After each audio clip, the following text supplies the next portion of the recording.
শুভ সকালবেলা অশেষ ধন্যবাদ জানাচ্ছি আমাদের আলোচিত মানুষ হিসেবে আমাদের কাকা আমাদের তো আলমগীর হোসেন।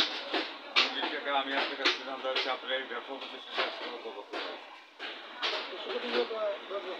10 বছর হয়ে গেছে। তাহলে তো আমরা বলবো যে আলমগীর কাকা আলমগীর কাকা একদিনে ধরে হাতিয়ে দিয়ে পাপা করে কিন্তু 10 বছর কাজ করে দিয়েছে। কাকা এখানে ব্যানারে যে প্রোডাক্টগুলি আছে সেই কথাগুলো একটু চ্যানেল দিতে হবে।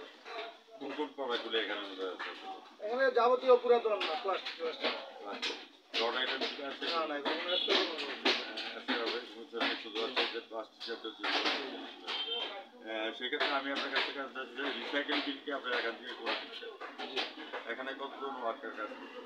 আছে 10-12 জন। বর্তমান প্রেক্ষাপট কেমন যাচ্ছে আপনাদের? এখন বেশি ভালো না, আগের থেকে অনেক খারাপ হয়ে গেছে। বর্তমানে তো আমাদের নতুন সরকার আসছে, তো নতুন সরকার আসতে এখন কেয়ারটেকার সরকারে আপনাদের প্রায়োরিটি ভালোই দিচ্ছে। তো সেই সুবাদে ঢাকা ইউনিয়ন সাহেবকে তো আমরা ধন্যবাদ জ্ঞাপন করবো।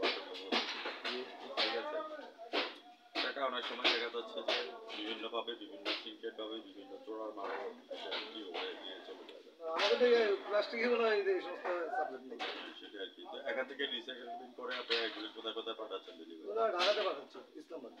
টাকা আপনি কি সরকারি ভ্যাট এবং ট্যাক্স দিয়ে যাচ্ছেন কিনা? এগুলো পুরানো তো, এগুলো সরকারি ভ্যাটের প্রয়োজন নেই। এগুলো তো আমরা পরিবেশ লাইসেন্স করেন না গেলে না, পরিবেশ বিষয়ে তো লাইসেন্স তো আপনার থাকতে হবে। এটা না থাকলে তো হবে না। যেমন মনে করেন আপনি ফায়ার ব্রিগেডের লাইসেন্স করে নিচ্ছেন, ঠিক আছে, পরিবেশের লাইসেন্সটা করতে হবে। যেহেতু আপনার পরিবেশে এটা আশেপাশে আরো পরিষ্কার করে না, আমরা আরো কালেকশন করে না। এই জন্যই এখানে পরিবেশ লাইসেন্সটা করতে হবে। বর্তমান সরকারের যেটা হয়তো আমার জানা নাই, এই জিনিসটা আপনার করেন। তো আপনাকে আমি অসংখ্য ধন্যবাদ জ্ঞাপন করছি আমার চ্যানেল আপনি ভালো থাকেন, সুস্থ থাকেন। আজ রাত 9:15 আপনি সাক্ষাৎকার